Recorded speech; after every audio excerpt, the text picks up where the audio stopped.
Hi అండి, welcome to Anita foods. ఈరోజు నేను మటన్ ఫ్రై పీస్ బిర్యానీ అలాగే మటన్ కర్రీ ఎలాగ చేసుకోవాలో చూపిస్తున్నాను. పైన స్క్రీన్ మీద అయితే ఇంగ్రీడియంట్స్ ఇచ్చాను చూడండి.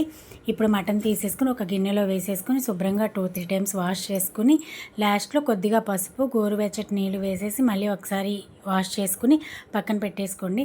ఇప్పుడు కొత్తిమీర, పుదీనా సన్నగా కట్ చేసి పెట్టుకోండి. అలాగే ఒక ఉల్లిపాయ పొడవుగా సన్నగా కట్ చేసి పక్కన పెట్టుకోండి. ఇప్పుడు కుక్కర్ తీసేసుకుని మటన్ దానిలో వేసేసుకుని కొద్దిగా ఉప్పు, అలాగే కొద్దిగా కారము, పసుపు, అలాగే ఒక స్పూను అల్లం వెల్లుల్లి పేస్ట్ వేసుకుని ఇలాగా కలిపేసుకోండి. మీకు కావాలనుకుంటే పెరుగు వేసుకోవచ్చు. ఇందులో నేనైతే పెరుగు వేయడం లేదు.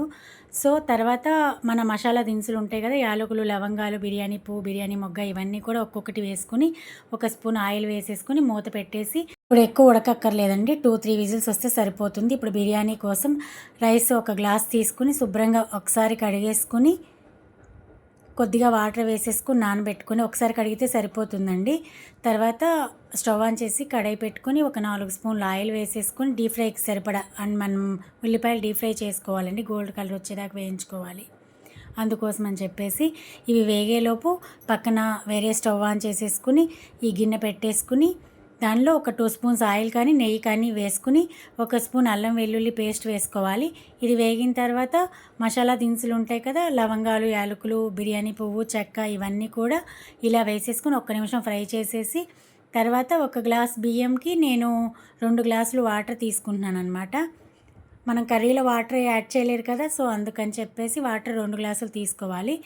ఇందులోకి కొద్దిగా మనకు సరిపడా ఉప్పు వేసేసుకుని నీళ్లు మరగబెట్టుకుని మరిగిన తర్వాత ఈ నానబెట్టిన రైస్ దానిలో వేసేసుకోవాలి. ఇలాగా వాటర్ పడకుండా జాగ్రత్తగా వేసుకోండి. రైస్ అయితే మళ్ళీ వాటర్ పడితే బిర్యానీకి ఎక్కువైపోతాయి వాటరు. సో ఇది మూత పెట్టేసి ఒక 10 నిమిషాలు ఉంచేసేయండి. ఈలోపు మన కర్రీ రెడీ అయిపోయింది, బిర్యానీ కర్రీ అయితే. ఇప్పుడు మూత తీసేసి ఒక 1/2 స్పూన్ మసాలా పౌడర్ వేసేసుకొని ఈ వేయించిన ఉల్లిపాయలు ఒక సగం వేసేసుకోండి కర్రీలో. ఇప్పుడు కొద్దిగా కొత్తిమీర తరుగు వేసేసి అది పక్కన పెట్టేసుకోండి. ఇప్పుడు మన బిర్యానీ అయితే 50% ఉడికిపోతుంది. ఇంత ఉడికితే సరిపోతుంది. ఇప్పుడు దాన్ని తీసుకుని వేరే గిన్నెలోకి ఈ 2 కూడా ఇలా లేయర్స్ లాగా వేసుకోవాలన్నమాట. మధ్యలో ఈ కొత్తిమీర, పుదీనా తరుగు అలాగే ఉల్లిపాయ ముక్కలు కూడా వేసేసుకుని ఇలాగా మొత్తం స్ప్రెడ్ చేసేసుకుని ఒక స్పూను నెయ్యి వేసేసుకుని పైన మూత పెట్టేసి ఇలా వెయిట్ పెట్టుకోండి.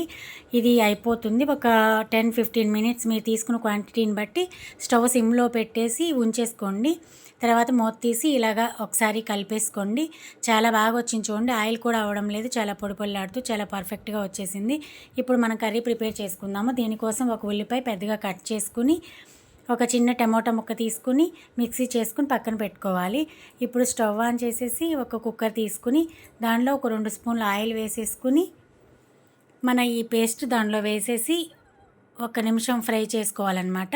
తర్వాత కొద్దిగా పసుపు, అలాగే కొద్దిగా కారం, ఉప్పు వేసేసుకుని ఒకసారి మళ్ళీ కలిపేసుకోవాలి. ఇది కొద్దిగా వేగిన తర్వాత అల్లం వెల్లుల్లి పేస్ట్ ఒక స్పూన్ వేసుకుని మళ్ళీ కొద్దిసేపు వేయించుకోవాలి. ఇది కూడా వేగిన తర్వాత కొద్దిగా మనం మటన్ తీసుకున్నాం కదా, ఆ మటన్ దీనిలో వేసేసుకుని ఒకసారి మొత్తం ఒక 2 మినిట్స్ ఫ్రై చేసేసుకోవాలన్నమాట. తర్వాత ఒక చిన్న టీ గ్లాస్తో వాటర్ వేసేసుకోండి గ్రేవీ కోసం అనమాట.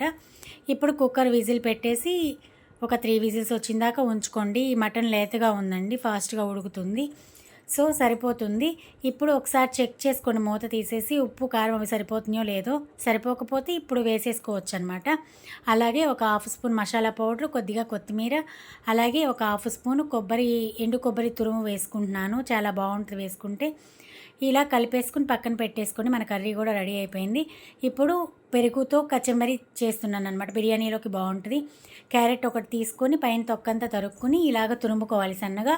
అలాగే పచ్చిమిరపకాయలు 2 సన్నగా కట్ చేసుకోవాలి. కొత్తిమీర, ఉల్లిపాయలు కూడా సన్నగా కట్ చేసుకోవాలి. దీనిలో కొద్దిగా సాల్ట్ వేసేసుకుని ఇలా కలిపేసుకుని తీసి ప్లేట్లోకి ఇలా సర్వ్ చేసుకుంటున్నానండి. Thank you so much for watching my video. Like, share, subscribe my channel. Thank you.